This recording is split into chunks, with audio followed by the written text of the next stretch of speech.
Bismillahirrahmanirrahim. Assalamu alaikum, dear students. I hope you're doing well, and today I'm with you with the 11th lecture, and we are continuing audience analysis. Now, last time what we discussed was about audiences and how they are going to affect us, because they are the ones who are very much there for us, and we have to cater for their needs. So we discussed audience far and below, what kind of people they are, what kind of knowledge level they have, and I hope that you have recapped a little bit in your mind what we have been talking about previously, because this lecture would be related to it, and we are continuing a process of audience analysis. So we discussed last time that audiences would be, differently thinking about our product, because they have their own mind, they have their own understanding, and they know best what they are going to buy, because their interest lies in the thing should be not very expensive, as well as the quality should be good. So these two things need to be kept in mind, and that is how we go along. And I discussed also that if you are if you're thinking in the place of the audience, that is going to be really wonderful, because you will then know where the problem lies, and before making any kind of presentation, you should be able to identify the trouble, the problems the audience might face before making your slides. They should be very, very clear, and your product should be very well displayed, so that your audience are convinced, they are attracted. And we also discussed that they leave their previous product and start using the new one which you have introduced. So that would be your success. That would be something commendable for you. So all these things combine together, and then of course you have to think that the audience would like to have what kind of shapes and colors, and it should be inexpensive, not heavy on their pockets, so that they prefer it, and the use is also good, the quality should also be maintained. So because if quality is not maintained, then your client moves back to the previous product, और वो आपकी product को अच्छा नहीं समझता, because वो उसकी quality ठीक नहीं थी. जैसे for example hair fall के जो shampoos हैं या oil है या कुछ भी है, वो उनको affect नहीं करता, वो उनको इतना अच्छा result नहीं आया, तो they go back to whatever they were using previously. So all these things combine together, they compile together, and that is how we come up with new ideas, new fractions of mind, and how to improvise on our communication skills. So let's go forward on the 11th lecture. Audiences' attitudes. Feelings about message and sender. Their feeling about message and sender, like for example, they would be thinking of the message, which should be very clear, very concise. We previously talked about the 7 C's, as you already know that we have been talking about it, and we will continuously refer to them, so that things are fresh in your mind.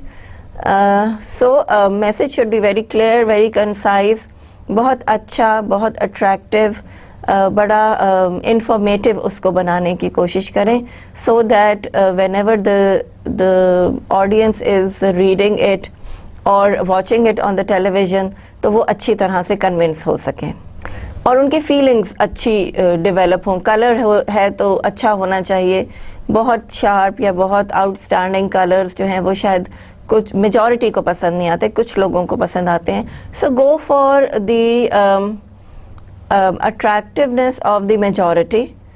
Majority लोग क्या पसंद करते हैं वो देख लीजिए, थोड़ा सा survey कर लें, and then go forward in whatever you are doing. So ये सारी चीज़ें आपस में चलती रहती हैं, कंटिन्यू करती हैं, और हमें पता चलता रहता है कि आगे हमने क्या करना है और किस तरह से हमने अपनी प्रोडक्ट को लेके जाना है। So feelings about message as well as the sender. अब सेंडर के बारे में फीलिंग्स का मतलब ये होगा कि आपने उसके बारे में क्या फील किया, the person who has been talking to you. Like for example आपके एडवर्टाइजमेंट्स हैं जिसमें कि आपके फेवरेट टीवी स्टार्स कभी कभी काम करते हैं, तो वो एक अट्रैक्टिव सिचुएशन क्रिएट करने की कोशिश की गई है कि आपको पसंद हो वो टीवी स्टार्स। जैसे शैम्पूज़ के लिए आपके टीवी स्टार्स आते हैं या कोई अच्छी क्रीम्स के लिए आते हैं। फॉर लक्स आपने देखा है कि TV stars are there. So your feelings about them, you like them, you prefer them, और आपके जहन में यही बात आती है, क्लिक कर जाती है कि अच्छा ये यूज़ कर रहे हैं तो हम भी कर लेते हैं। Even if they are not using it, they are just there for promotion of the product. हो सकता है वो पर्सनली कुछ और यूज़ करते हों, लेकिन अगर जब आपने ये देखा है, आपने नोट किया है कि वो ये यूज़ कर रहे हैं, तो आपके लिए एक अट्रैक्टिवनेस उसमें डेवलप हो जाती है। And that is where things click, that is where things go on, और ये बड़ा अच्छा एक फीलिंग डेवलप होती है for the product that you want to buy and you want to purchase. So again feelings about message and sender, कि ये सारी फीलिंग्स ऑडियंस के एटीट्यूड के अकॉर्डिंगली आप जज करेंगे, what is their attitude and what are the feelings which are going on. So of course ये सब चीज़ें मिलकर ही एक ऑडियंस एनालिसिस बनाएंगी, और आप ही को इसकी केयर करनी है। You have to see how things go, and you have to be very very clear and very very sure about the audience, और आपका मैसेज क्या कंटेन कर रहा है। कोई हर्ट तो नहीं हो रहा, या किसी को कोई पर्सनल फीलिंग्स तो नहीं बीच में ऐसी आ गई कि आपके जो ऑडियंस है उसको बुरा फील हो। So you have to be very very neutral, very very balanced, and it is a very I would say quite a technical thing to do, but yes, जब आप इसको करने लगेंगे और जब आप इसको फील करेंगे within you, तो आप इसको enjoy करेंगे और आपको अच्छा लगेगा कि yes, we have been able to analyze the audience very effectively, very clearly. So ये सारी चीज़ें होती हैं। उसके बाद expectation of form आ जाती है। in a way आपके ऑडियंस एक्सपेक्ट कर रहे हैं कि ये चीज़ किस फॉर्म में होगी, ठीक है। Like for example your oil, जो कुकिंग ऑयल्स हैं वो साशे उसमें पॉलीपैक में भी आते हैं, बॉटल्स में भी आते हैं और टिन्स में भी आते हैं। So this is an expectation of form that you are catering for all kind of individuals जो ये प्रोडक्ट ख़रीदना पसंद करेंगे। Like for example somebody who has just run out of oil, वो एक पॉलीपैक ख़रीद लेगा कि ठीक है नेक्स्ट मंथ मैं और ले लूँगा। तो इस तरह से हर एक की नीड्स को केटर करना और हर एक के नीड्स को समझ के चलना would be your duty, would be your responsibility, और आप इसको किस तरह से प्रॉपरली एग्जीक्यूट करते हैं, that is also very very important. And then in writing materials, writing material में आप ये करेंगे कि आप की सेंटेंस कंस्ट्रक्शन करेक्ट हो, आपकी स्पेलिंग मिस्टेक्स बीच में ना हो, आपकी स्लाइड्स बड़ी क्लियर और बड़ी साफ़ बड़ी अच्छी बनी हुई हों, और उसकी एक फॉर्मेटिक जो फॉर्मेशन है वो सिस्टमैटिक हो, फ़ॉन्ट और साइज़ और ये सब चीज़ें सेम रहें, सिस्टमैटिक रहें। तो आप ये देखेंगे कि बड़ी इफ़ेक्टिवली सब चीज़ें जो हैं वो कंट्रोल हो रही हैं। सो अगेन ऑडियंस एटीट्यूड्स किस तरह के होते हैं, उनको क्या पसंद आता है। कुछ लोग टिन में ऑयल लेना पसंद करेंगे, कुछ लोग बॉटल्स में लेंगे क्योंकि वो इजी टू पोर है या whatever their convenience is. So you are the one who is producing things according to their needs, according to what they want, and you're catering for each kind of audience. सब ही तरह के clients को आप उनकी needs को meet कर रहे हैं। So see how things work out, किस तरह से चीज़ें आगे चलती हैं और किस तरह से उनका इफ़ेक्ट होता है on individuals, on people and on the social aspect in general. So continuously आपको सारी बातें बार बार वहीं पे आ जाती हैं कि आपको सेंसिटिव होना है towards the needs of others, then you will be a good business communicator. So I hope you understand कि फीलिंग्स अबाउट मैसेज क्या हैं। पर्सनल बायसेस भी हो सकते हैं, कोई शख्स आपको नापसंद है, वो एडवर्टाइजमेंट में आ जाता है तो आप कहते हैं ये तो मैं चीज़ कभी ख़रीदूंगा ही नहीं, I will not buy this because I don't like this person. तो वो डिपेंड्स ऑन यू, लेकिन ये सब चीज़ें इंपॉर्टेंट हैं। So that is why we are discussing them, इसीलिए हम इसको इतना केयरफुली एनालाइज करते हैं। Then we identify our audiences. There are different categories for identifying audiences.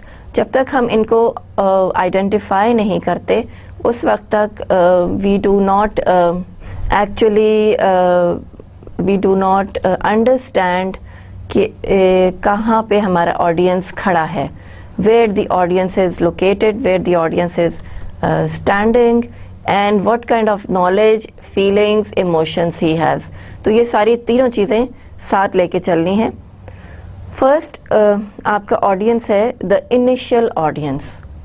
So the initial audience is face to face audience, जो आपके सामने खड़ा होता है, जो आपके सामने होता है। Like for example you are not my initial audience. So इसमें क्या प्रॉब्लम है? आपके जहन में जो बातें आ रही हैं वो मैं आंसर नहीं कर सकती because I am not at the receiving end, I am at the delivering end at the moment. So वो इनिशियल ऑडियंस वो होता है जिसके सामने बैठ के आप बात कर सकें। So it's very important, like for example for a new product you have made a presentation and you are going to deliver it in front of your potential clients, your customers, and in front of the people who are the judges who are executing it, जो कि उस product को forward लेके जाएंगे, उसको approve या disapprove करेंगे। So initial audiences के साथ क्या होगा कि आपको results उसी वक्त मिल रहे होंगे। You will get the results right there and then कि ये लोग किस तरह से बात कर रहे हैं, क्या चीज़ हो रही है, क्या चीज़ you know whether they like something or they dislike something, उनके facial expressions आपके सामने आ जाएंगे, उनका eye contact आपके साथ होगा। तो ये बहुत effective एक audience analysis है कि आप सामने अपने audience रख लें। Even your friends can be your initial audiences at this moment, कि वो बड़ा neutral judgment देंगे आपकी presentation की कि okay you were looking this way, I think you should do this thing better, अपने expression अपने ठीक कर लो, या slides अच्छी नहीं बनी हुई। So वो बड़ा अच्छा आपको एक impact दे देंगे आपकी knowledge level के लिए भी और आपकी improvement के लिए भी। So initial audiences are the ones who are right in front of you and you get the feedback right there and then. फ़ौरन ही आपको feedback मिल जाती है, presentation अच्छी गई तो clapping हो जाएगी, लोग उसको पसंद करेंगे, effective questions पूछेंगे। presentation अच्छी नहीं होती है तो भी आपको एक feeling आ जाती है। The atmosphere itself tells you a lot of things और आपको थोड़ा सा sensitive होना पड़ता है towards the feelings which are going around। तो कोई आपको देख के स्माइल करे तो आप अच्छा समझते हैं, आपको देख के फ्राउन कर जाए या मुंह मोड़ ले तो जाहिर है कि आपको वो चीज़ ठीक नहीं लगती। सो ये सारी चीज़ें कंटिन्यूसली आपके साथ हैं और आप ही को इनको ऑब्ज़र्व करना है, आप ही को इनको इंजॉय करना है और इम्प्रूव भी करना है। सो the initial audience would be the people who are right in front of you and they are giving you the guidance, they understand what you are talking about and your presentation goes nearly 100% in this manner। बहुत अच्छी हो जाती है क्योंकि आपको फ़ौरन ही पता लग रहा है कि क्या चीज़ चल रही है और फीडबैक फ़ौरन के फ़ौरन मिल रही है, तो वो चीज़ एक बड़ी इंटरेस्टिंग हो जाती है और आप अपनी प्रोडक्ट के लिए जो है वो इम्प्रूवमेंट कर लेते हैं। Even if your seniors are sitting there, अगर वो वहाँ बैठे हुए हैं और वो आपसे कहते हैं कि oh I don't like this presentation of yours, या इस प्रेजेंटेशन में ये मिसिंग था, फाइनेंशियल एस्पेक्ट मिसिंग था, या मार्केटिंग कैसे करोगे, तो वो फिर आपको फ़ौरन ही फीडबैक मिल जाती है। So initial audiences are the most important ones, और कोशिश करें कि जैसे ही प्रोडक्ट आपकी डेवलप हो आप इनिशियल ऑडियंसेस को ज़रूर इन्वॉल्व कर लें, so that you get the very very transparent opinion of people. Second is the gatekeeper. अब gatekeeper वो है जो कि like for example आपने अपने बहुत ही किसी टेक्निकल बंदे को वो वाली प्रेजेंटेशन दिखाई है, so he becomes your gatekeeper कि अंदर जाने से पहले before entering the actual audience you go on to the gatekeeper, जो जैसे कि वो आपको चेक करता है, आपके कपड़े चेक करता है, आपके बर्ड्स चेक करता है, इसी तरह से गेटकीपर उसको इसलिए कहा गया है कि वो आपकी प्रेजेंटेशन को चेक करेगा from a technical point of view, and he will say कि इसमें ये चीज़ ठीक नहीं है, ये चीज़ ठीक नहीं है, तो इसको सही कर लो before you go on to the people who are actually involved in it. So you see, इसी तरह से ये सब बातें, ये सब चीज़ें चलती रहेंगी और कंटिन्यू करेंगी, और गेटकीपर आपको वार्न करेगा, आपको इन्फॉर्म करेगा और आपको फैसिलिटेट करेगा।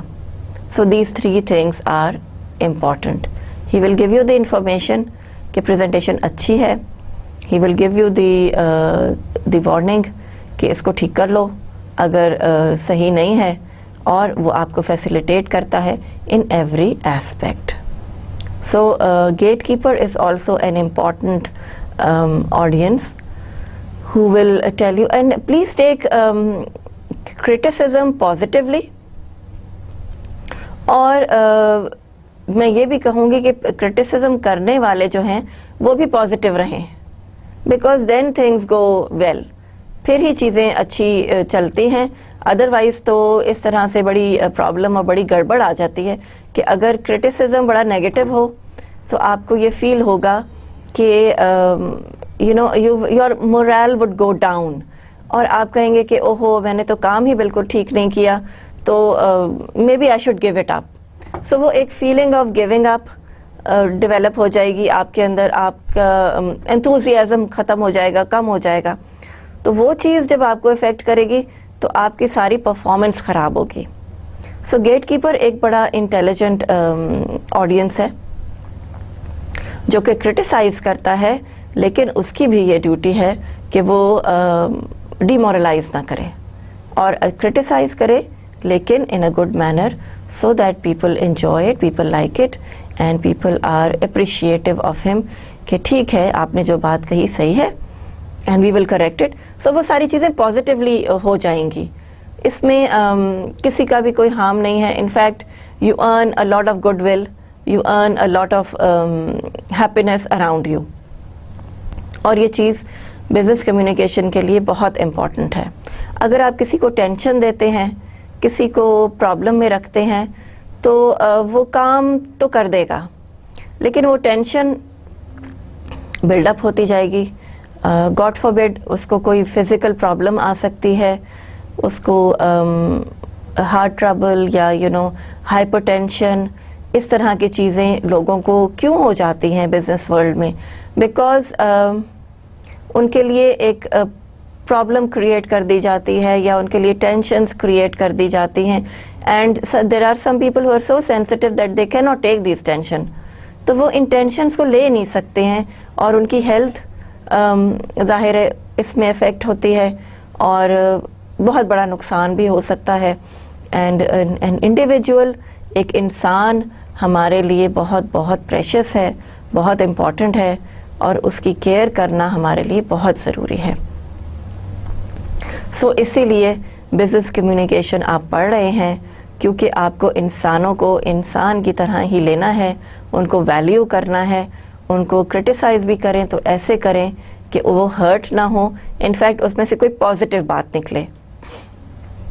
जैसे समटाइम्स फॉर एग्जांपल हम लोग अपने स्टूडेंट्स को कहते हैं कि बेटा ये असाइनमेंट आपने दिल लगा के नहीं की, इसमें ये चीज़ें मिसिंग हैं, so if you do it again so आपके मार्क्स ही इम्प्रूव होंगे, आपके लिए अच्छा है। So the student goes back with a positive response from us कि ठीक है मैम ने मुझे गाइडेंस दी है, अब मैं इसमें ये पॉइंट्स डाल लेता हूँ, तो वो एक्सेप्टेबल होंगे, इनफैक्ट मेरे अपने ही नंबर अच्छे हो जाएंगे। So how you put things forward, how you portray things is all together a different scenario, और वही बात है कि क्या चीज़ कैसे कही जा रही है वो इम्पॉर्टेंट है। सो गेट कीपर, यू अंडरस्टैंड कि गेट कीपर कौन है? वो ऐसा शख्स है जो कि आपको वहीं पहले ही रोक देता है कि लाओ जी मुझे पहले चेक कराओ, और इसमें ये प्रॉब्लम्स हैं, इनको इरेडिकेट कर दो। Then coming to the primary audience. Now primary audience would be of course the people who are directly concerned. आपके colleagues हैं वो primary audience हो जाएंगे कि because in a team you're working, so वो team work जब जैसे ही शुरू होता है तो आपके audience जो हैं वो आपके साथ होते हैं, they are working together with you, आपके साथ कॉम्प्रोमाइज़ करते हैं, आपको सजेशंस देते हैं, और वो आपको गुड एंड बैड बताते हैं और आप उनकी एडवाइस ले लेते हैं। So things go better, and the primary audience are very critical. वो देख रहे हैं कि आप क्या कर रहे हैं, आप किस तरह बिहेव कर रहे हैं। लाइक इवन इफ़ आप किसी और से बात कर रहे हैं और आपकी टोन अगर ख़राब हो जाती है, it is a telephonic conversation, या किसी क्लाइंट से आप, कोई क्लाइंट बहुत ही आपसे अच्छी तरह बात नहीं कर रहा, तो शायद आप भी थोड़ा सा टेम्पर लूज़ कर दें।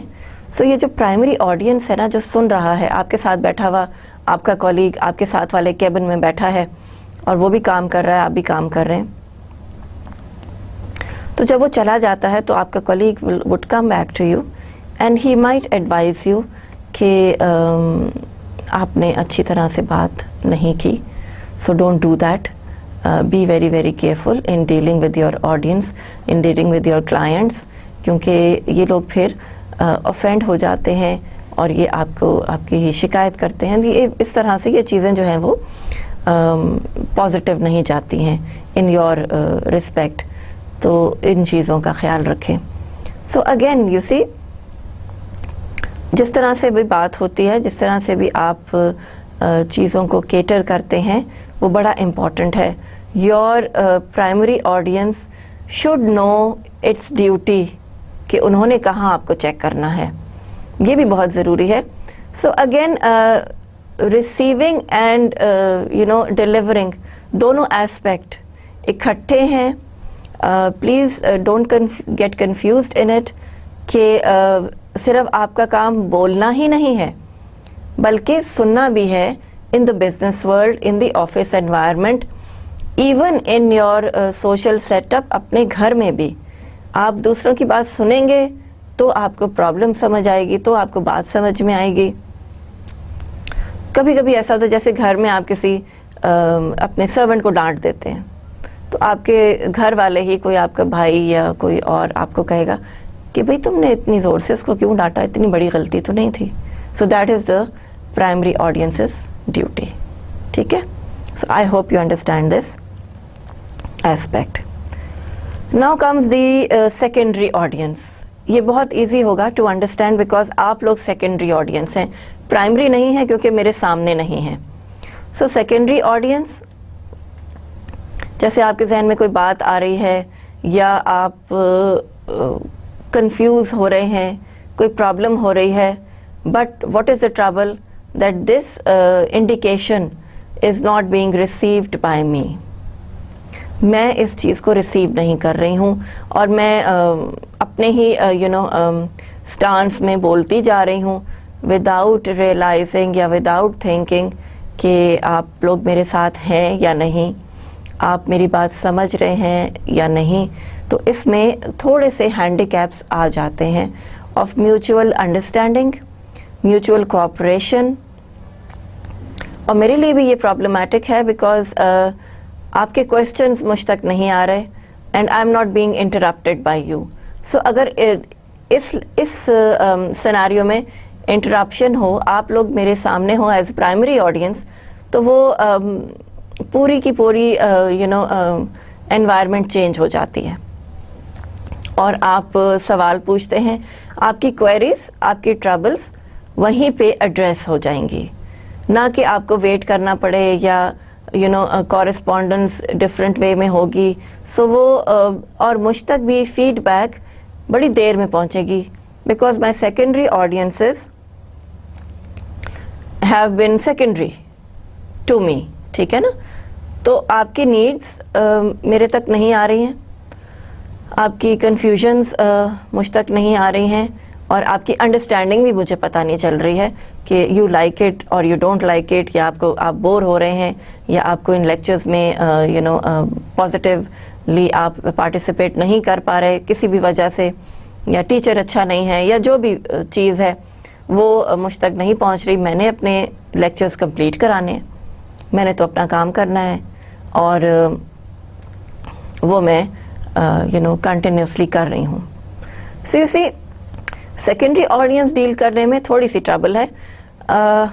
लाइक फॉर एग्जांपल मुझे हमेशा ये एंजाइटी रहती है फ्रॉम माय साइड कि आई होप यू हैव अंडरस्टूड, और ये मैं पूछती भी रहती हूँ, जो कि जाहिर है कि जवाब मुझ तक नहीं पहुँचता, लेकिन आई होप कि ऐसा ही हो कि आपको समझ आ रहा हो। तो ये हैंडीकैप्स हैं थोड़े से सेकेंडरी ऑडियंसेस में कि मुझे भी इम्प्रूवमेंट का मौका नहीं मिल रहा बिकॉज मुझे ये पता ही नहीं कि मेरे ऑडियंस को ये बात समझ भी आई है कि नहीं। Now let's see it in a different manner, एक डिफरेंट वे में इसको देखते हैं कि आपने एक प्रोडक्ट बनाई और उसके साशेज जो हैं वो डिस्ट्रीब्यूट करवा दिए अमंग पीपल। जैसे फॉर एग्जांपल शैम्पूज़ के साशे हैं, न्यू शैम्पू है तो उसको आपने डिस्ट्रीब्यूट करवा दिया अमंग पीपल और आपने उसकी फीडबैक नहीं ली, आप आराम से बैठ गए। अब आपके जहन में कंफ्यूजन है कि what is the result of that shampoo, whether people have used it, या उन्होंने उसको डस्टबिन में फेंक दिया, या किसी ने यूज़ किया तो उसको कोई अच्छा उसका रिज़ल्ट मिला, उसके बाल अच्छे हो गए, सिल्की हो गए। ये सारी बातें मेरे जहन में रहेंगी और मैं अपनी नेक्स्ट प्रोडक्ट उस वक्त तक प्रोड्यूस नहीं करूँगा जब तक कि आपकी प्रीवियस प्रोडक्ट की फीडबैक ना आ जाए। So that is where the secondary audience value starts, that I will go, I will put a survey. आपको आप लोगों ने ज़रूर नोट किया होगा कि आपके घर पे कुछ लोग आते हैं जो कि आपसे कभी इंटरव्यूज़ लेते हैं, कभी टिक मार्क करवाते हैं, कुछ चीज़ें पूछते हैं, आप ये वाली प्रोडक्ट यूज़ कर रहे हैं, आपको कैसी लगी। So these are the secondary audiences feedbacks that are important for us as business people. So you see, अब एक चीज़ प्रोड्यूस हो गई, वो लोगों के पास चली गई और अब उसको उसका रिज़ल्ट कैसे मालूम किया जाए। यही हम करेंगे कि हम सर्वेस करवाएंगे, हम लोगों को भेजेंगे या अपने फ्रेंड्स में उनको डिस्ट्रीब्यूट करेंगे so that they tell us, telephonic conversation हो जाएगी या वो ईमेल कर देंगे हमें कि yes we have used it and we like it. तो इस तरह से आपके सेकेंडरी ऑडियंसेस के ओपिनियंस आपके पास आ जाएंगे and you will be satisfied whether to continue with the product और टू इम्प्रूव इट फर्दर। उसका इम्प्रूवमेंट करनी है, उसके पैकिंग चेंज करनी है, या उसमें फ्रेगरेंस बेहतर करनी है, या उसकी मटेरियल अच्छा करना है, ज़्यादा स्मूथ करना है, all these things. So dealing with audience is a very very sensitive issue और बड़ा केयरफुली इसको आपने एड्रेस करना होता है और सब लोगों की बातें समझ के और उनके साथ कोऑर्डिनेट करके फीडबैक लेके only then you go forward, फिर ही आप आगे की तरफ जाते हैं। Then there are the next aspect is the key decision makers. Key decision makers कौन हैं? ये वो लोग हैं जिनके लिए आपने, जो आपके सीनियर्स हैं, जो आपके CEOs हैं, जो आपके बॉसेस हैं, जिनके लिए आपने प्रेजेंटेशन बनाई है और आपने प्रोडक्ट उनको डिस्प्ले की है। So you have been given an assignment, आपको एक असाइनमेंट दी गई कि ये चीज़ें बनाओ, ये इस तरह से उसको बनाओ and come up with your suggestions and with your ideas. और आपको टीम वर्क में आपने थोड़ा सा काम किया और आपने अपने आइडियाज़ उनको दिए एंड देन दीज की डिसीजन मेकर्स हैव एक्सेप्टेड और रिजेक्टेड योर प्रपोजल। जो भी प्रपोज आपने किया कि let's make ice creams in summers, तो वो जो है वो आपने आपकी सजेशन को एक्सेप्ट किया गया और आपने उसको प्रोड्यूस किया, आपने उसकी प्रेजेंटेशन बनाई which was effective, all the aspects were covered, सारी चीज़ें कवर हुई हैं। तो फिर आपको वो वाली जो की डिसीजन मेकर्स हैं वो आपको अपनी फीडबैक देंगे कि yes we can do this और we cannot do this. Then the watchdog audience, आपके watchdog audiences भी होते हैं using political, social and economic powers. ये perhaps हर society में एक scenario है कि आपके जिनके पास social या political कुछ थोड़ी सी powers होती हैं उनको generally accept किया जाता है in public, उनकी बात सुनी जाती है। तो वो अगर involved हैं एज ऑडियंसेस तो फिर आप किस तरह से अपनी प्रेजेंटेशन करेंगे और वो आपको इन्फ्लुएंस कर सकते हैं into making your product successful. कि उनकी पॉलिटिकल और सोशल वैल्यू इतनी होती है कि अगर वो उस प्रोडक्ट को पेट्रोनाइज करें, पेट्रन बन जाएं उसके, तो वो प्रोडक्ट फॉरवर्ड चली जाती है। लाइक फॉर एग्ज़ाम्पल कोई सिनेमा हॉल आपने बनाया है और उसके पेट्रन जो हैं वो बड़े कोई अच्छे रिनाउंड किस्म के बिजनेसमैन हैं, तो वो चीज़ बड़ी सक्सेसफुल हो जाएगी। या for example chains of restaurants होती हैं, जैसे आप KFC कह लें या ये आपकी पिज़्ज़ा हट जो है, इनकी चेन्स हैं। सो सोशली दे आर एक्सेप्टेबल, वो वॉचडॉग्स हैं और वो सोशली एक्सेप्टेबल है। अब पिज़्ज़ा हट जहाँ भी खुलेगा उसकी क्वालिटी भी वही होनी चाहिए, उसकी क्वालिटी वैसे ही होती है और लोग एक्सेप्ट करते हैं कि ठीक है ये एक इंटरनेशनल चेन है, तो यहाँ पे हम जाएंगे तो we will be taken good care of. So social power कुछ प्रोडक्ट्स की, कुछ ऑर्गेनाइजेशंस की बन जाती है, सोशली वो इतने स्ट्रॉन्ग हो जाते हैं कि आप उनको एक्सेप्ट करने लगते हैं और वो लोग जो भी चीज़ प्रोड्यूस करें आप उसको पसंद करते हैं। लाइक फॉर एग्ज़ाम्पल लक्स है। अब लक्स की प्रोडक्ट्स जो हैं वो बहुत फेमस हैं और वो लोग जो भी चीज़ प्रोड्यूस करेंगे वो आपको एक्सेप्टेबल होगी, वो आप खुशी से लेंगे। लक्स है, पॉन्ड्स है, लॉरियल है, नाइकी है, इस तरह के ये जो सारे ब्रांड्स हैं ये आपके जो हैं वो वॉचडॉग ऑडियंसेस हैं और ये इनके सहारे से आप बात करेंगे तो आपकी जो भी प्रोडक्ट है वो सक्सेसफुल हो जाती है। They have the economic power. तो इस तरह से ये सारे ऑडियंस का एक आपको ग्रुप में आपको ये मैं चीज़ें समझा रही हूँ कि इनिशियल ऑडियंस कौन है, गेटकीपर कौन है, प्राइमरी कौन है जो आपसे डायरेक्टली कंसर्न्ड होते हैं, आपको एडवाइस करते हैं, सेकेंडरी कौन है जो आपके साथ डायरेक्ट नहीं है, ज़रा दूर हैं लेकिन उनकी फीडबैक आपको चाहिए, की डिसीजन मेकर्स हैं जिन पे डिपेंड करता है कि आपका बिजनेस कैसे जाएगा, how it is going to be run, और वॉचडॉग ऑडियंसेस हैं using their political, social and economic powers. So I hope यहाँ तक आपको चीज़ें क्लियर हैं। अब टाइप्स ऑफ ऑडियंसेस हैं। इंट्रोवर्ट है, एक इंट्रोवर्ट है जो कि अपनी फीलिंग्स को बाहर नहीं लाता, इंट्रोवर्ट ही रहता है और he doesn't speak much, he doesn't talk much, and he is very careful and very quiet and very introvert type, sitting in his office and working the whole day. ज़्यादा interaction उसका लोगों के साथ नहीं है। सो आप उसके लिए क्या चीज़ लिखेंगे, किस तरह से उसको अट्रैक्ट करेंगे अगर ऐसा ऑडियंस है तो? Right a memo and let the reader think about your proposal before responding. ठीक है, अब जैसे आपके बॉस एक इंट्रोवर्ट टाइप का आदमी है, आता है अपने ऑफिस में चला जाता है और कोई उसको डिस्टर्ब ना करे, कोई उससे बात ना करे, वो अपना काम कर रहा होता है, and sometimes when he needs you only then he calls you, और कोई चिट चैट नहीं, किसी से कोई हाल चाल नहीं पूछना, बड़ा एक्सक्लूसिवली अंदर अपने उसमें रहना है।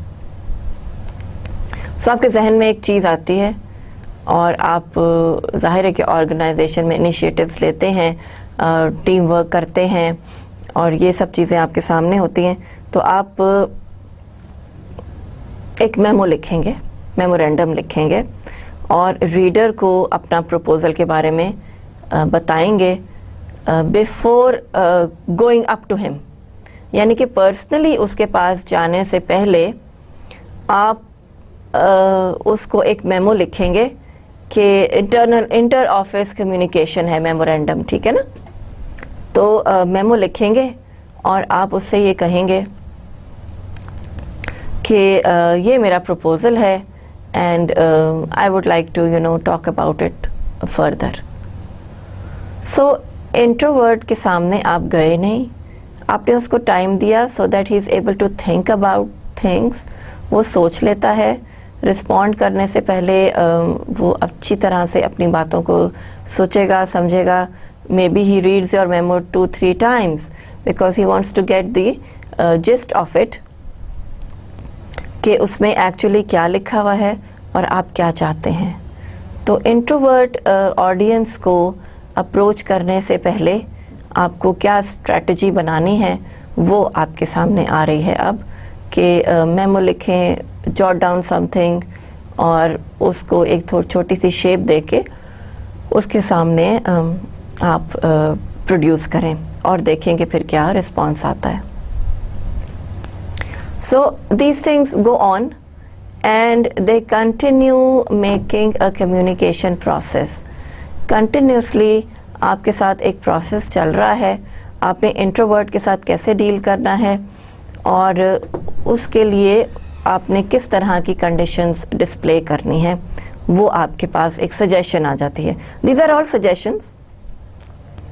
और आप पूछेंगे कि ये इंट्रोवर्ट, एक्सट्रोवर्ट, इंट्यूटिव, ये इस तरह के टाइप के लोग हमें जज कैसे होंगे?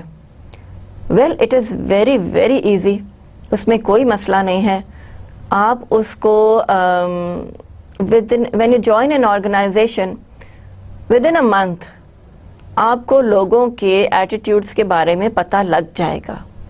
सिंपली ऑब्जर्व देम, पहले ऑब्जर्व कीजिए, उसके बाद कोई कमेंट कीजिए। जैसे फॉर एग्जांपल कहते हैं ना कि पहले परखो और फिर फ्रेंडशिप करो, ये बिल्कुल उसी तरह से है कि आपको इस तरह के लोगों के बारे में थोड़ी सी ऑब्जर्वेशन शार्प करनी होगी।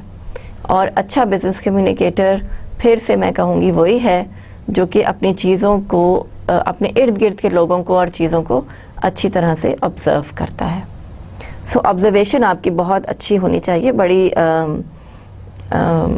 एक्यूरेट, बड़ी शार्प। लोगों की जजमेंट करना सीखें, अपनी गलतियों से भी सीखें और अपनी अच्छाइयों को बढ़ाएं, दूसरों को अच्छी एडवाइस दें और you will see the difference. So introvert भी आपकी समझ में आ जाएगा, ऐसा शख्स जो कि ज़्यादा बातचीत नहीं करता, ज़्यादा घुलता मिलता नहीं है, ऑफिस की किसी गैदरिंग में भी नज़र नहीं आता। तो और अगर वो आपका टीम लीड बन जाता है, आपकी टीम में आप एक प्रोजेक्ट पे काम कर रहे हो, वो आपका टीम लीड है, तो उससे आपने कैसे अप्रोच करना है आप ऑब्ज़र्व कर चुके होंगे with in a month, with in 2 months, और वो जो स्टडी आपकी अपनी पर्सनल स्टडी है वो आपको बहुत कुछ सिखा देगी। देन सेकेंडली एक्सट्रोवर्ट है, इंट्रोवर्ट का ऑपोजिट है, मीनिंग कि ये शख्स जो है ना बहुत बबली है, बड़ा शरारती सा है, बड़ा एक्टिव है और सब लोगों से बड़ी अच्छी तरह से मिलता है, बहुत अच्छी तरह से बात करता है और बड़ा इनटू एवरीथिंग, मतलब आपके फंक्शंस में भी बड़ा अच्छा लोगों से बात करता है, बड़ा एंटरटेनिंग है, बड़ा एक्साइटेड है और हर चीज़ हर काम में बड़ा खुश इखलाक और बड़ा आउटवर्ड बंदा है, एक्सट्रोवर्ट है। सो ये इंट्रोवर्ट का बिल्कुल ऑपोजिट है।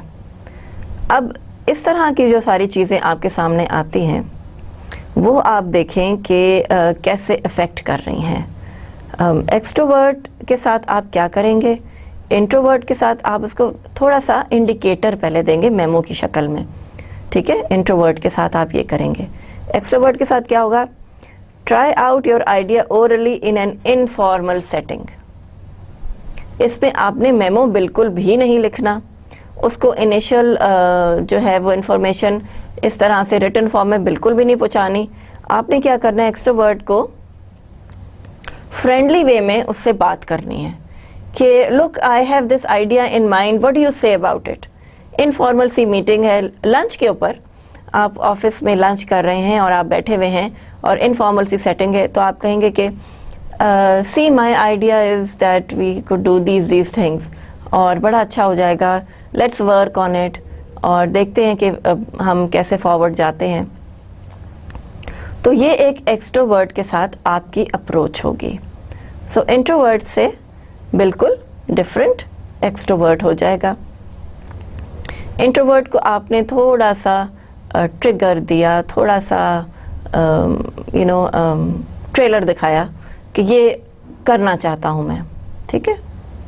एक्सट्रोवर्ट को आपने इनफॉर्मली ओरली उससे डिस्कस किया, कोई रिटन डॉक्यूमेंट की ज़रूरत नहीं हुई और कोई मेमो की ज़रूरत नहीं हुई, और आपने उससे बड़ा अच्छी तरह से बात कर ली। और एक्सट्रोवर्ट के साथ, एक्सट्रोवर्ट ऑडियंस के साथ अपनी बातें शेयर करना इज़ मच ईज़ियर, बड़ा इजी होता है, और आप उसके साथ बहुत सारी चीज़ें जो हैं वो शेयर कर सकते हैं, अपनी फीलिंग्स भी बता सकते हैं, आपके फेशियल एक्सप्रेशंस भी आपके साथ होंगे, आपकी टोन भी आपके साथ होगी। तो ये सब चीज़ें बहुत इफ़ेक्टिवली कैरी आउट करेंगी। Then intuitive type, intuitive type वो होता है जिसको कि इंट्यूशंस हो जाती हैं। Now this kind of a person is so experienced in his work कि वो जैसे भी जो भी चीज़ आती जाती है वो अपने एक्सपीरियंस से आपको बताता जाता है कि ये काम होगा और ये काम नहीं होगा, इसमें इतना टाइम लग जाएगा, इसमें इतना टाइम नहीं लगेगा। लाइक फॉर एग्जांपल ऑफिस में आप हैं और आपने कोई फाइल मूव की है, it has gone to some other office जहाँ पे कोई डायरेक्टर हैं और वो फाइलें जो हैं वो बड़ी जल्दी नहीं देखते, उस पर टाइम लगा देते हैं। तो आपने कैजुअल मीटिंग हुई इंट्यूटिव आपके उसके साथ ऑडियंस के साथ, और आपने कहा कि you know I have send my file over there and I don't know how long it takes. तो वो कहेगा कि 10 days लग जाएंगे। You see he is talking with his experience, अपने एक्सपीरियंस से वो बात कर रहा है और वो ये कह रहा है कि ये चीज़ ऐसे नहीं होगी, ऐसे होगी। तो उसकी इंट्यूशंस हैं, उसके जहन में कुछ चीज़ें आ जाती हैं, और कुछ लोग होते हैं गॉड गिफ्टेड भी होते हैं। बड़ी अच्छी ये बात है कि उनको पता लग जाता है कि ये काम होगा और ये काम नहीं होगा, तो उनको इंट्यूटिव कहते हैं, उनको इंट्यूशंस हो जाती हैं, पहले से पता लग जाता है कि इस चीज़ में, इस प्रोजेक्ट में इतना दम है, ये काम कर जाएगा या ये काम नहीं करेगा। सो उनके लिए हमें क्या करना है, present the big picture first, stress the creative aspect of your proposal.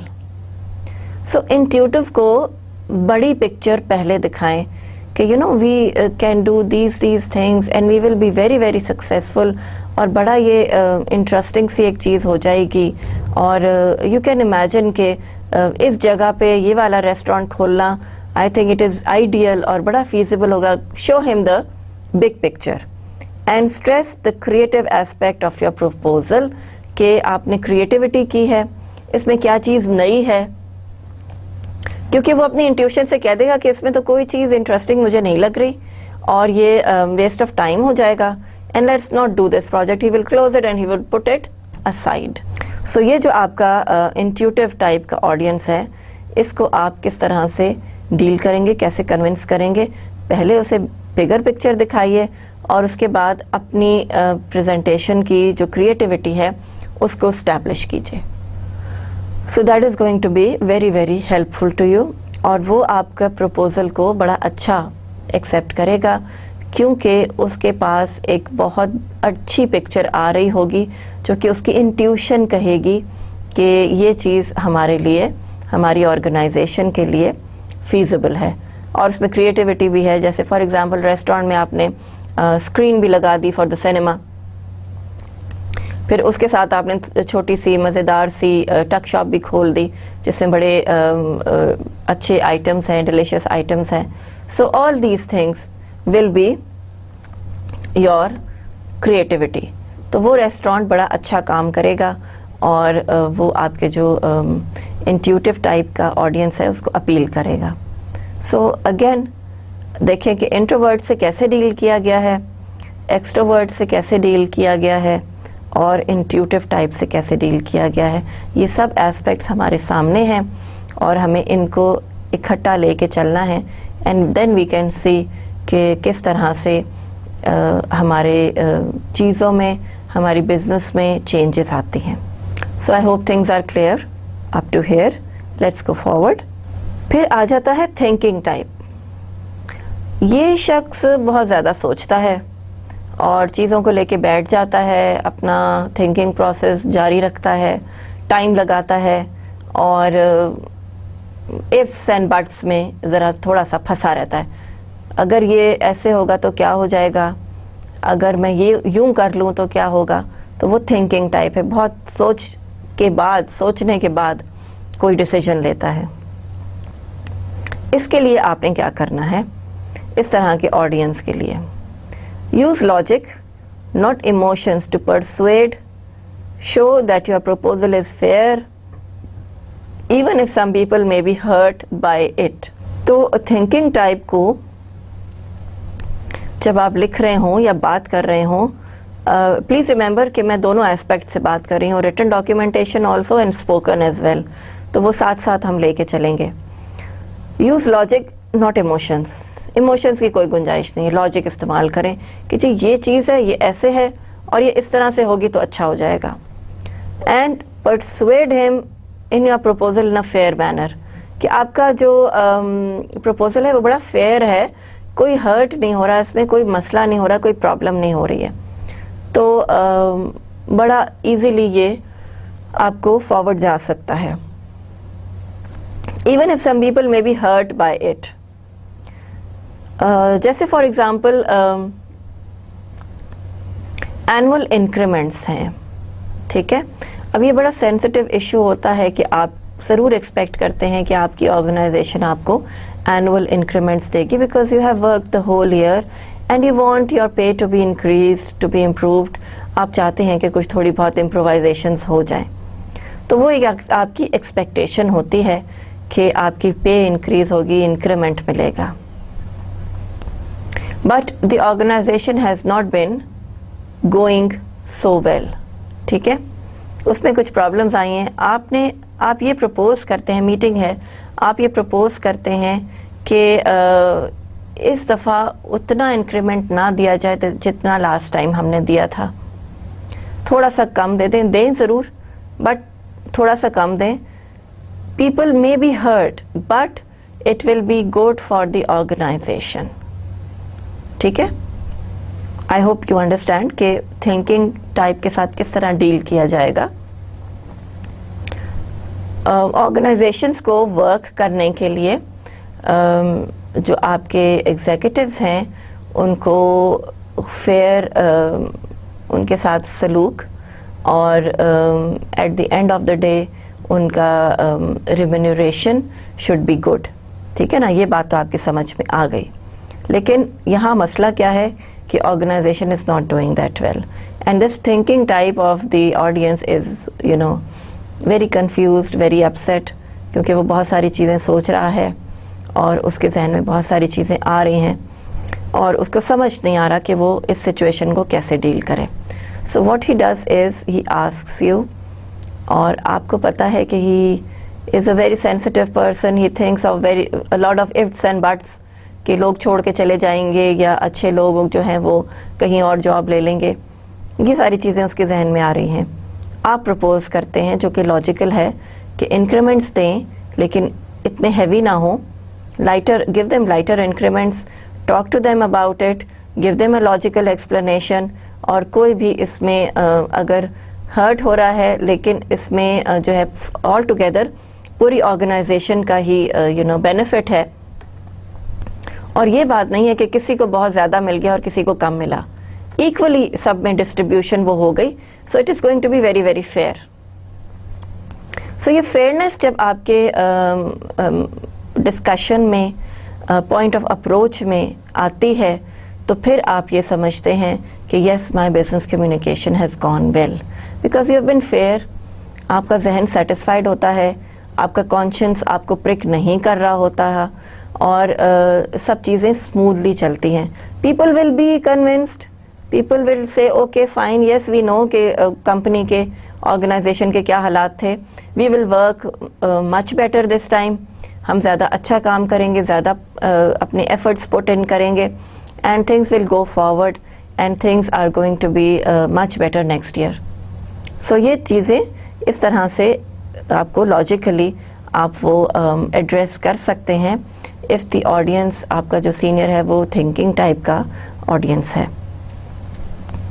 And likewise जैसे आप ऑर्गेनाइजेशंस में आपने कोई बड़ी इनिशिएटिव प्रपोज़ल बनाया है, तो थिंकिंग टाइप के आप उसके पास जब जाएंगे आप, तो आप कहेंगे कि देखें जी ये इसमें चीज़ें हैं, मे बी ये कुछ लोगों को ये बात पसंद ना आए, लेकिन I think for the general public it is a very good idea, और ये बड़ा अच्छा हो जाएगा।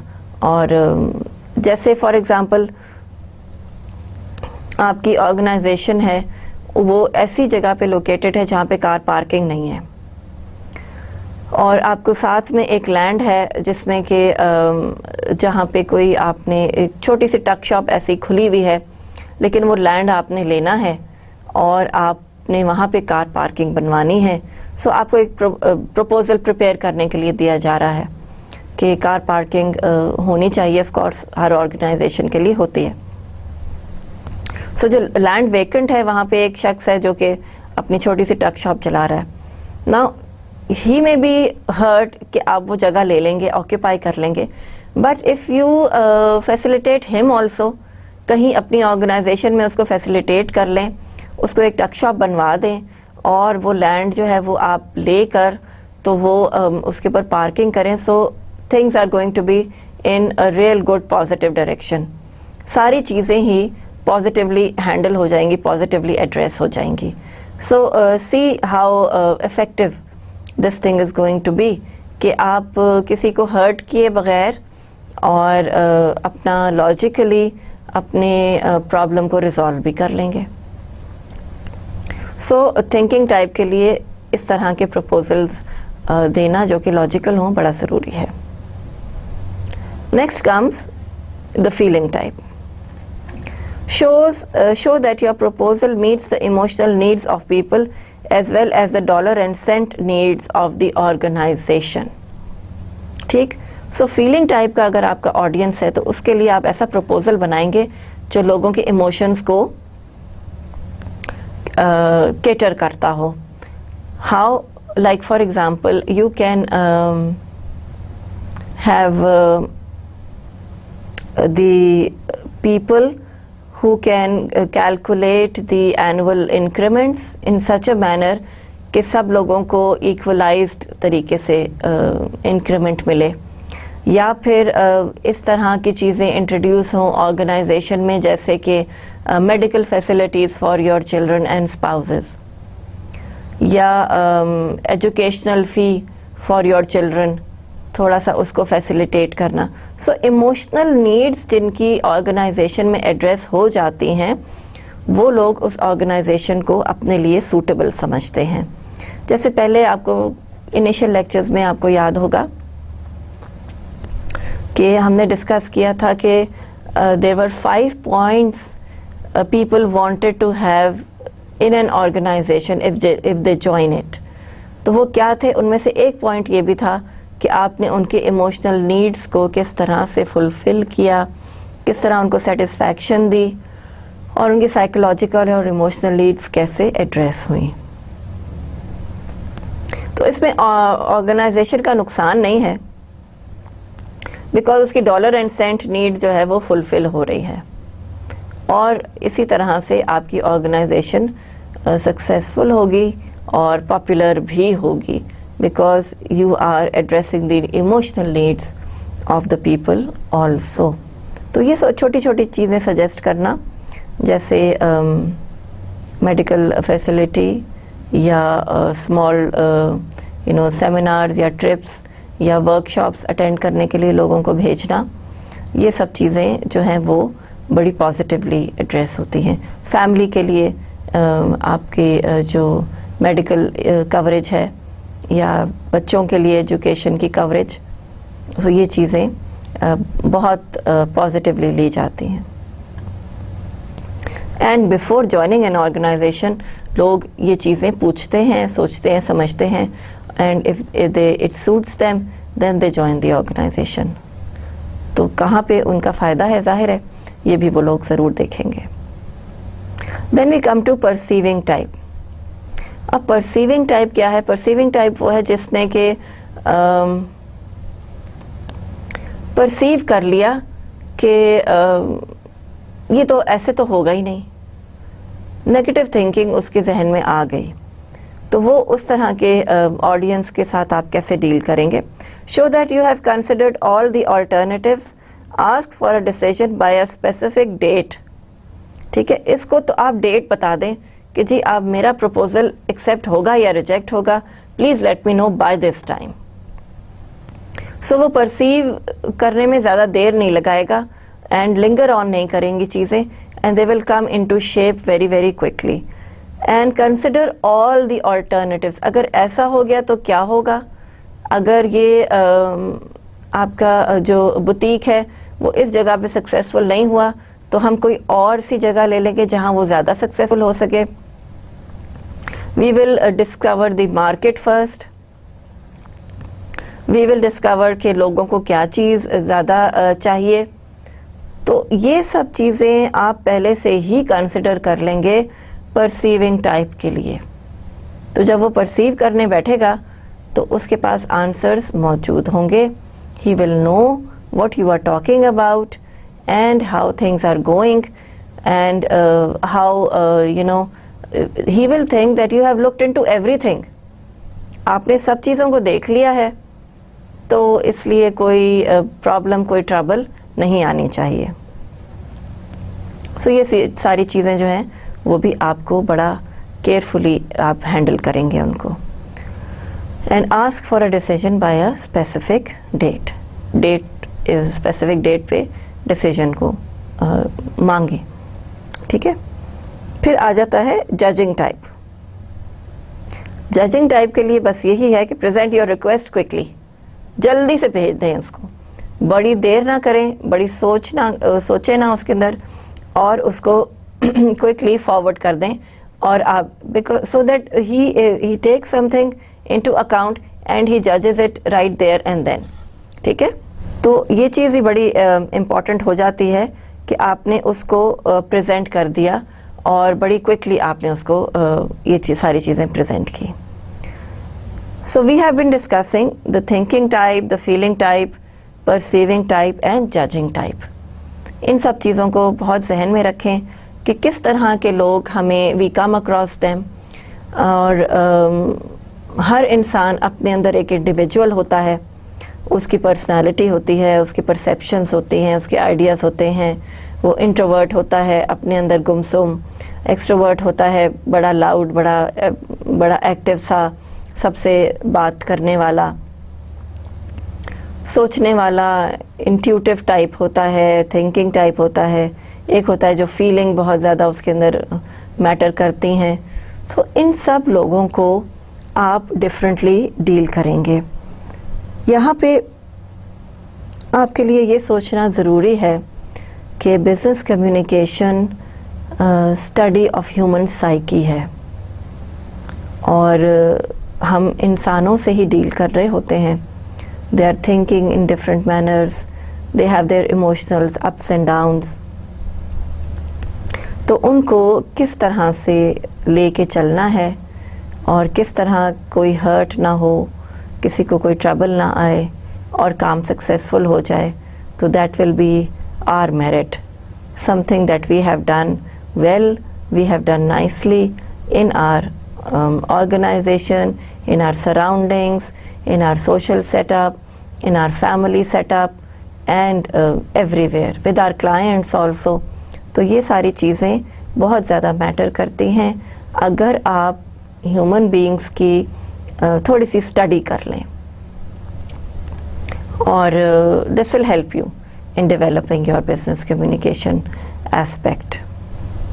Then we come to what will the audience's initial reaction be to the message.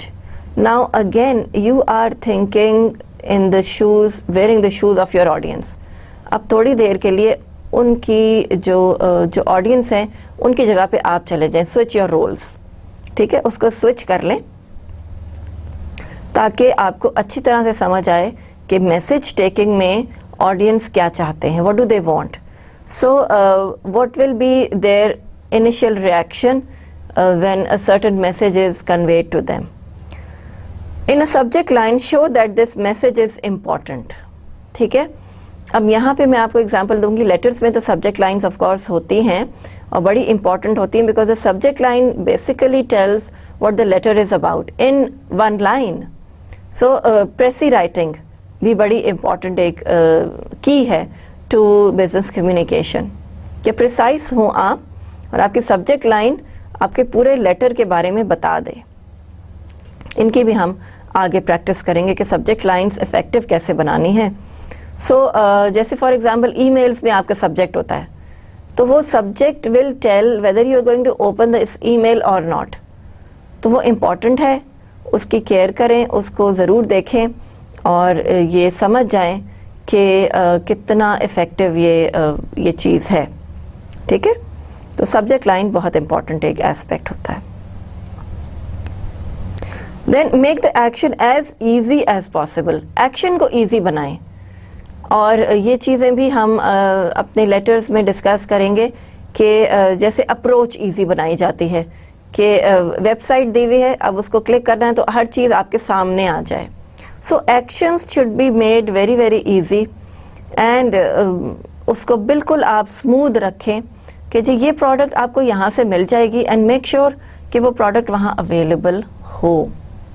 ये बहुत ज़रूरी है because if the client goes to a particular shop and ask for the product and it is not there, then your business communication is defective. उसमें defect है और impression बड़ा बुरा पड़ जाता है. सो आपकी कंपनी, आपकी ऑर्गेनाइजेशन का इम्प्रेशन बहुत बहुत इम्पॉर्टेंट है. बड़ा ज़रूरी है कि लोग उसको एक्सेप्ट करते हैं और जब वो वहाँ जाते हैं तो उनको वही चीज़ मिल जाती है. So make their actions very very easy. वो आपके एंड पे ये चीज़ ज़रूरी है कि जो चीज़ आपने जहाँ पे लोकेट की है वो उस लोकेशन पे हो. ठीक है, आइदर इन ईमेल्स या आप जब ब्रोशर्स और पैम्फलेट्स देते हैं तो एड्रेसेस लिखते हैं तो उस एड्रेस पे वो चीज़ें होनी चाहिए. अगर आपने सेल का जिक्र किया है तो वहाँ पे सेल लगी होनी चाहिए.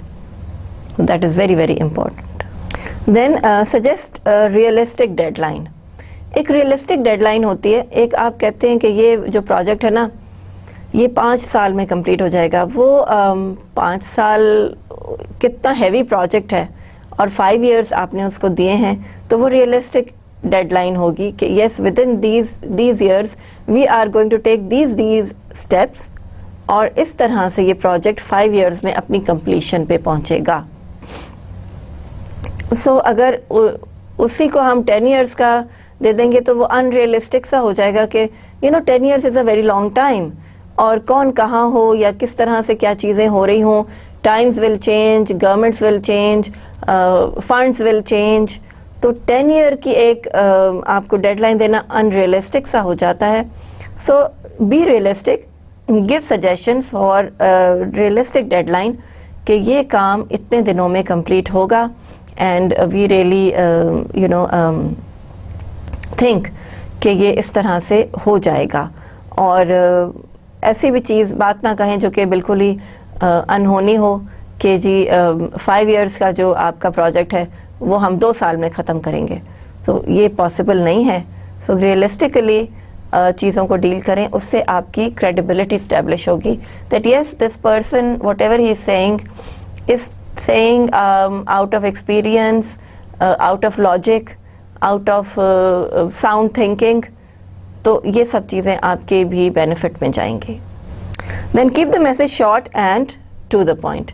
अब मैसेज को शॉर्ट रखें और टू द पॉइंट रखें कि आपने उसको किस तरह से डिलीवर किया है, कैसे आपने उसको बताया है, और वो टू द पॉइंट है कि नहीं। 7 C's अगेन आपके पास आ जाते हैं कि मैसेज कंप्लीट है, क्लियर है, कंसाइज है, और इसी तरह से आपने सब चीज़ें बताई हैं, बाय, व्हाट, वेयर, व्हेन, सब चीज़ों को एंड हाउ, इन सब चीज़ों को एड्रेस किया है, आंसर किया है।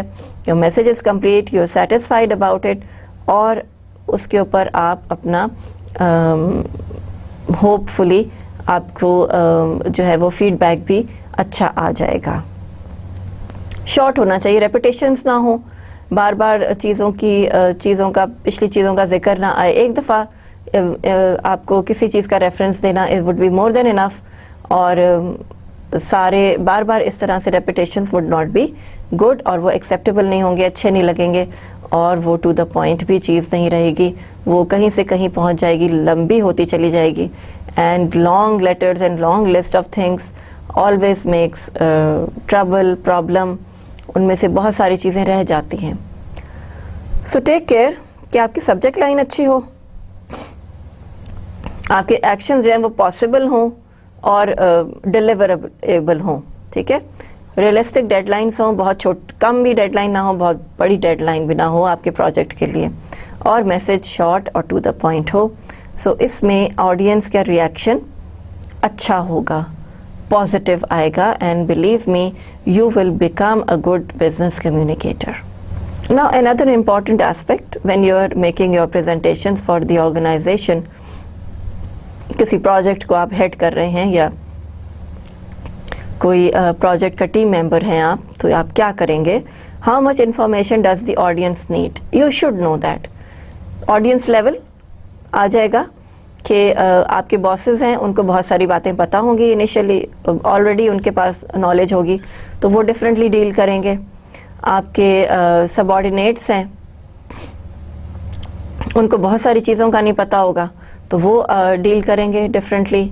और आपके कॉलीग्स हैं जिनको कि आपके साथ एट अ लेवल चलना है, तो उनके लिए इंफॉर्मेशन की नीड्स क्या हैं और वो कितनी इंफॉर्मेशन चाहते हैं।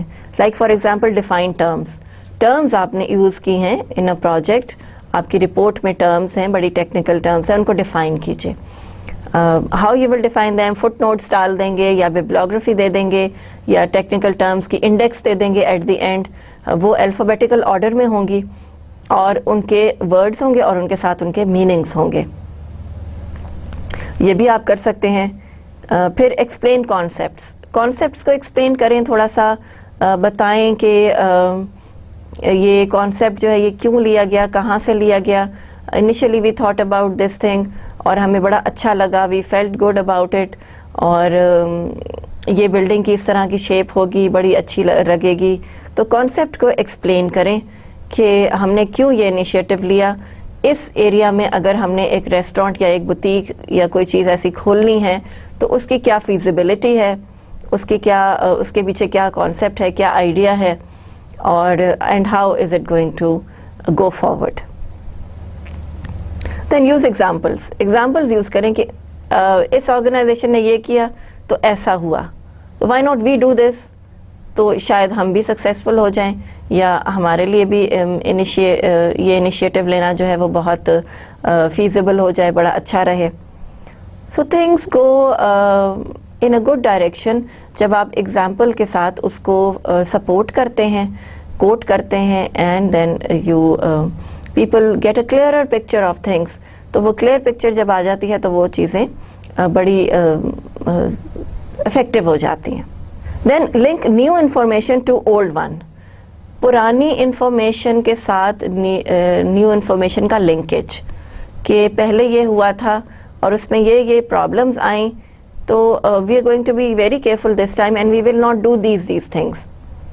तो वो एग्जाम्पल प्लस प्रीवियस एक्सपीरियंस का थोड़ा सा एस्पेक्ट, वो सब चीज़ें जब आपको इकट्ठी मिलेंगी तो आप देखेंगे कि आपकी प्रेजेंटेशन जो है बड़ी इफ़ेक्टिव बन जाती है। Your report has very solid points. जो भी शख्स आपकी प्रपोजल की रिपोर्ट पढ़ेगा वो बड़ा इम्प्रेस होगा, बड़ा कन्विंस होगा, क्योंकि एग्जाम्पल्स, टर्म्स, कॉन्सेप्ट्स, सभी चीज़ें, प्रीवियस इंफॉर्मेशन, वो सब चीज़ें उसमें मौजूद हैं। Use paragraphs and headings to break up new information into related chunks. Paragraphs and headings of course आप बनाएंगे क्योंकि वो आपने इंटर रिलेट करनी होंगी हेडिंग्स के साथ। बड़ा अच्छा सा फॉर्मेट उसका बनाएं, बड़ा simple, very accurate, very to the point, very official, और बहुत ही हेडिंग्स दें और पॉइंट्स बनाएं और उनको एक दूसरे के साथ को रिलेट करें, एंड यू विल सी कि आपका जो रिपोर्ट है वो कितनी अच्छी बनती है।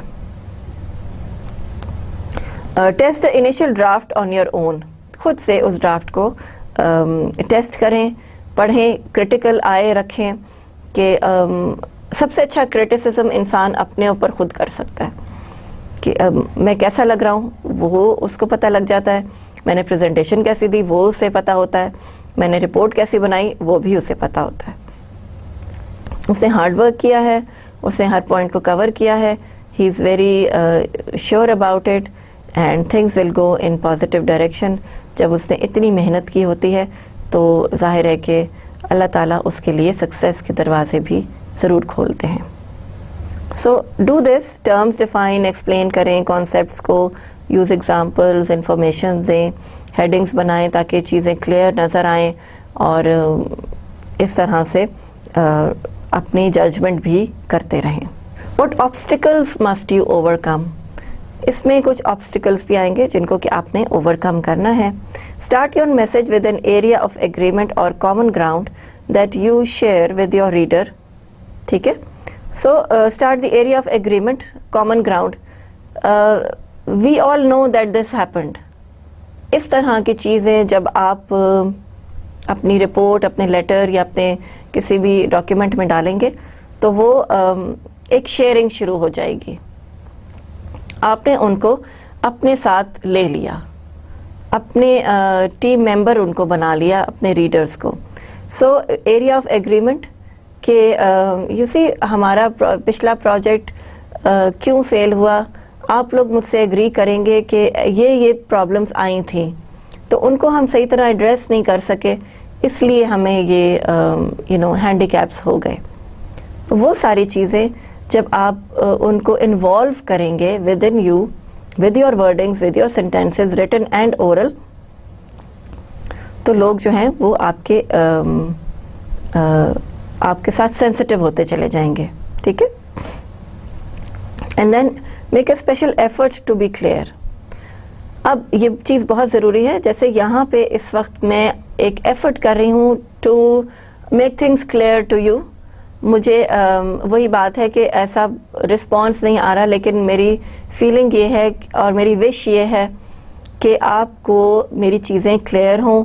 मैं एक दफ़ा एक्सप्लेन करती हूँ, फिर थोड़ा सा रिपीट कर देती हूँ, फिर बायलिंगुअल अपना मेरा लैंग्वेज है, so that I reach the success of putting a point across. ठीक है, एक बात आपको समझ आ जाती है तो वो मेरे लिए बहुत it is a big success for me. और इसीलिए I have to make an effort to make things clear for you. Avoid statements that may arouse anger in the reader.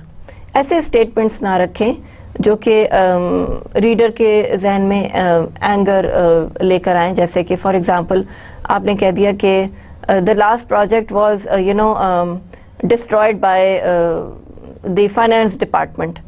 तो वो फिर इस तरह की चीज़ें जो हैं वो एक एंगर इग्नाइट करेंगी और इल फीलिंग्स आएंगी. तो B very very neutral when you discussing any kind of drawbacks and any kind of wrong doings. तो उस पर बड़ा आपको न्यूट्रल होना पड़ता है, बड़ा अनबायस्ड किस्म का ओपिनियन देना होगा, पर्सनल फीलिंग नहीं डालनी होगी. ठीक है, फाइनेंसिस की वजह से प्रॉब्लम आई, लेकिन फाइनेंस डिपार्टमेंट बेचारे को ब्लेम ना करें और इस तरह बात कहें कि कुछ इश्यूज थे, कुछ ट्रबल्स थी, तो वो इसलिए ये प्रोजेक्ट जो था वो सक्सेसफुल नहीं रहा, या प्रॉब्लम्स आई, या टाइम पे ख़त्म नहीं हुआ. तो ये ऐसे बात करने का एक तरीका रखें. लिमिट योर स्टेटमेंट और request to the smallest possible area. Limit करें कि ये हमारी रिक्वेस्ट है, ये चीज़ें हमारी डिमांड हैं, और फिर आप देखें कि वो चीज़ किस तरह से सक्सेसफुल होती है और किस तरह से केयरफुली सबमिट की जाती है, असेंबल होती है, और उसका रिस्पांस बड़ा पॉजिटिव आता है. सो show that your solution is the best.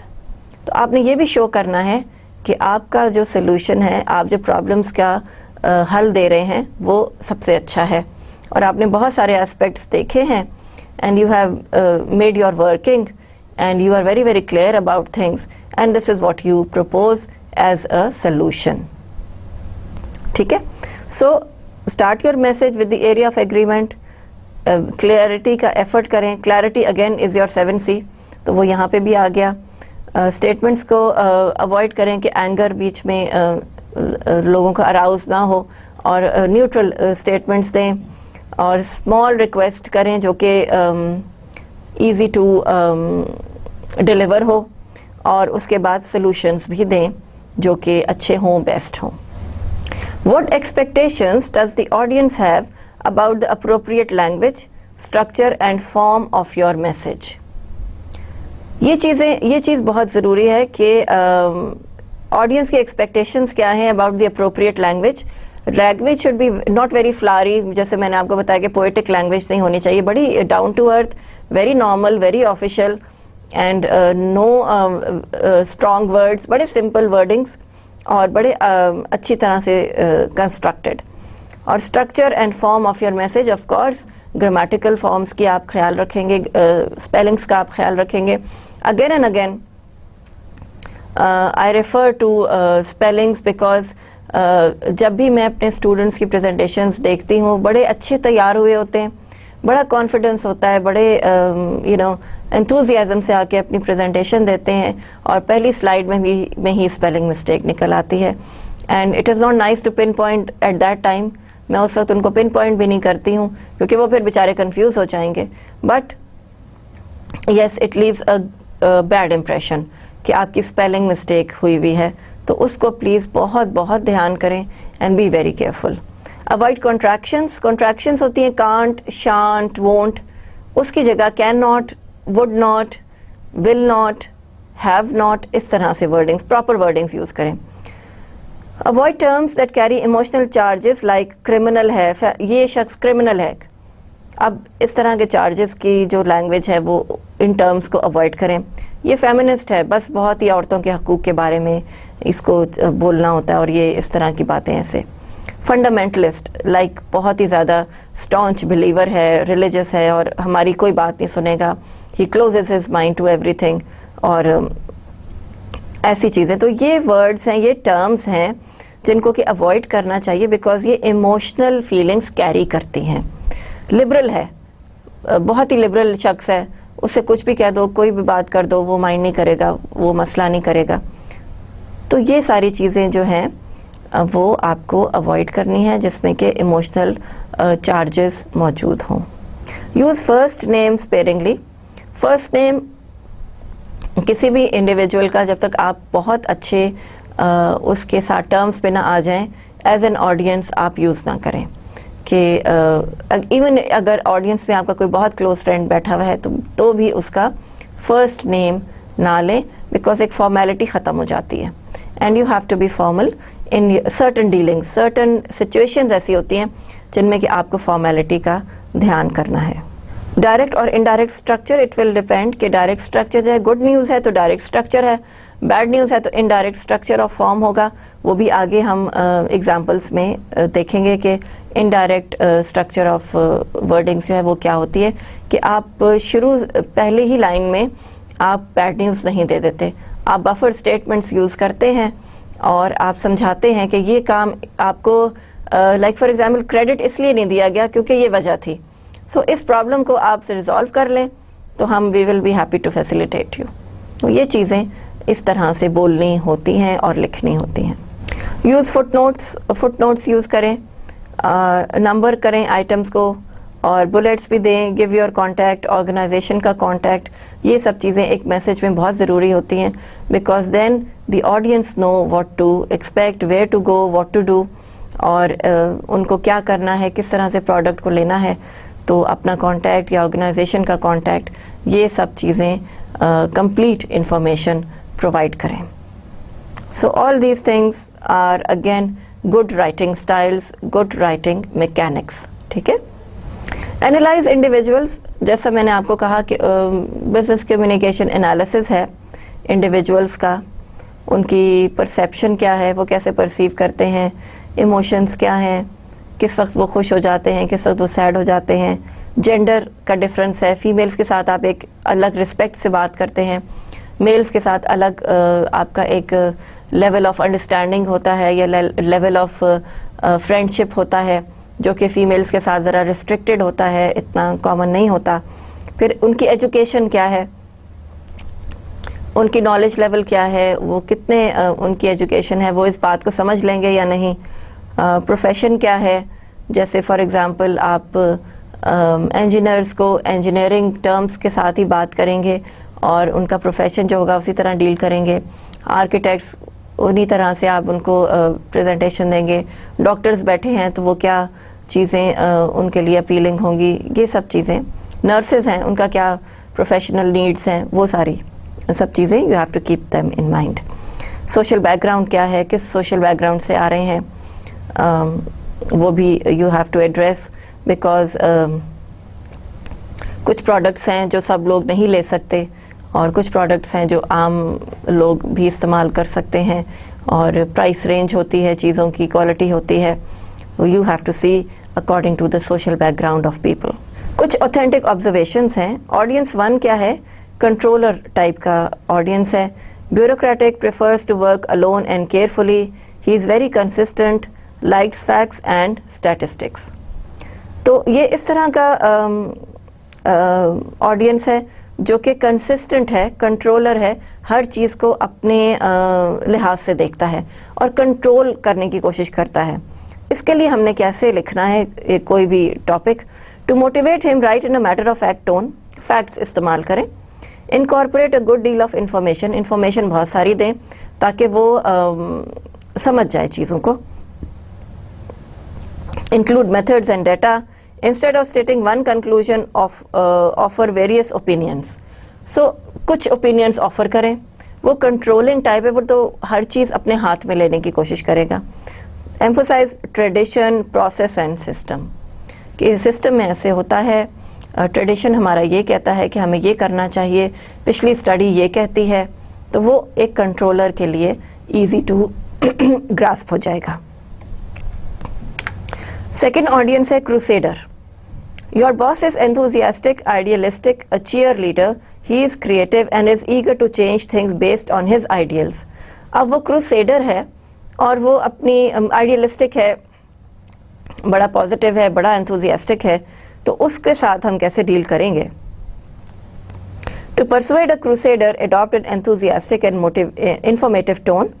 Emphasise how your idea ties to his ideals और ड्रीम्स, यानी कि उसको ये समझाएं कि मैं भी वही सोच रहा हूँ जो आप सोच रहे हैं, आपकी थॉट्स तो बड़ी ज़बरदस्त हैं और यू हैव ग्रेट आइडियाज़। तो वो क्रूसेडर जो है, वो ड्रीमर जो है, वो कन्विंस हो जाएगा और वो कहेगा कि yes you are talking like I am talking. तो ये भी एक तरीका होता है अपने लोगों को कन्विंस करने का। Remember he will be persuaded by the value of the idea itself, वो आइडिया की वैल्यू को से परसुएड होगा और आइडिया को अप्रिशिएट करेगा। So he is the second type, the crusader, जो एंथुजियास्टिक है, आइडियलिस्टिक है और आप उसको कन्विंस करते हैं कि जैसा कि वो सोच रहा है आप भी उसी तरह का एक प्रोजेक्ट बना रहे हैं और बड़ा एक्साइटिंग, बड़ा एडवेंचरस प्रोजेक्ट है। ठीक है। Number 3 would be he is a people's person, ये कोलैबोरेटर है, कोलैबोरेट करता है, सबके साथ मिल के चलता है और उनको बहुत अच्छा एक प्लेटफॉर्म देता है। So he is a people's person, he works as part of team member है और बड़ा स्मूथ रनिंग चाहता है लोगों की और कोई क्लैशेस ना आए, सब लोग अच्छी तरह से काम करें और प्रोजेक्ट पॉजिटिव डायरेक्शन में जाए, उसका ये एम है। Does not like to make decisions to change things, ये चीज़ों में तब्दीली नहीं चाहता, बिकॉज स्मूथ रनिंग हो रही है तो वो उसको क्यों डिट्रैक्ट करे। And will avoid conflict and risk avoid करेगा और कॉन्फ्लिक्ट्स भी उसके अंदर वो अवॉइड करेगा। And he would want things to go in a very very smooth direction. To persuade a collaborator adopt a trusting and non threatening tone, trusting tone कि yes I am with you, we will do this thing will happen, इंशाल्लाह हम ये काम कर पाएंगे और बिल्कुल फिक्र ना करें, कोई प्रॉब्लम नहीं होगी, सब team members are they are happy, सब खुश हैं और किसी में कोई कॉन्फ्लिक्ट नहीं आ रहा। To persuade a collaborator adopt a trusting and non threatening tone, avoid long details, enthusiastic explanations, भी एंथुजियास्टिक एक्सप्लेनेशन दें लेकिन लॉन्ग डिटेल्स ना दें, वो उसमें कंफ्यूज हो जाएगा। Back up your argument from the organizational policies और गोल्स ही एग्रीज विथ, आपको पता है कि ऑर्गेनाइजेशन के कुछ वैल्यूज़ हैं, कुछ रूल्स एंड रेगुलेशंस हैं और वो भी जो कोलैबोरेटर है वो भी उनको वैल्यू करता है, तो आप भी उसको वैल्यू करें और उन्हीं को हाईलाइट करें so that your project is successful and it goes in a good direction. Number 4, the last audience is the commander. Your boss is a business person, ये बिल्कुल बिजनेस पर्सन है, he likes action and results उसको चाहिए होते हैं and bases decisions for change on results not ideals, तो वो ये चेंजेस को एक्सेप्ट करता है और डिसीजंस ले लेता है कि ओके चेंज है तो ओके उसको करना है हमें। As a commander he commands things and to persuade him adopt an efficient and result oriented tone, result oriented tone एक अडॉप्ट करें और उसके अंदर आप उसको परसुएड कर सकेंगे कि ये काम इतने अरसे में हो गया तो ये बड़ा अच्छा सक्सेसफुल हो जाएगा। You might prefer a short summary format stating your own conclusions and recommendations clearly. Conclusion recommendations बड़ी clearly state करें। Since commanders are motivated by results and power, emphasize the outcome for the company as well as what is in it for them. कि वो कितने successful हो जाएंगे, उनको कितना applause मिल जाएगा, वो कितने हायर पेडिस्टल पे चले जाएंगे, तो उनकी तारीफ हो जाएगी, काम भी अच्छा हो जाएगा और बिजनेस भी सक्सेसफुल होगा। सो अगेन ये कमांडर, कंट्रोलर, कोलैबोरेटर, ये सब लोग आपके अंदर ही हैं, आपके पास हैं। कभी कभी आप कमांडर होते हैं, कभी आप ऑफिस में कंट्रोलर होते हैं, कभी क्रूसेडर हो जाते हैं। तो ये सारे सीज जो ये 4 सीज हैं, ये भी part of an individuals personality हैं और different individuals display them at different times. कभी आप कमांडर होते हैं, कभी आप कोलैबोरेटर हो जाते हैं, कभी आप क्रूसेडर हो जाते हैं और कभी आप कंट्रोलर हो जाते हैं। तो लोगों में भी इनको डिस्कवर करें, ये ऑब्जर्वेशंस हैं और ऑथेंटिक हैं, so they must be there.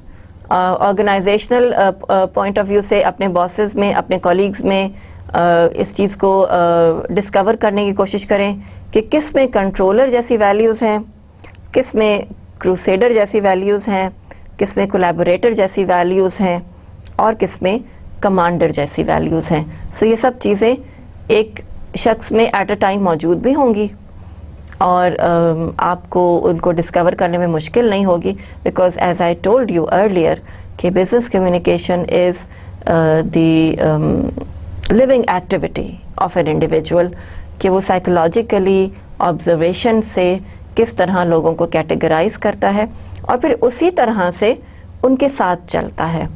एक शख्स को जैसे फॉर एग्ज़ाम्पल आपको चिकन नहीं पसंद और विद टाइम, मतलब 1 महीने या 2 महीने की आपके साथ फ्रेंडशिप या इंटरेक्शन से मुझे ये पता चला कि आपको चिकन बिल्कुल नहीं पसंद, तो मैं आपको जब घर पे खाने पे बुलाऊंगी तो मैं चिकन नहीं पकाऊंगी।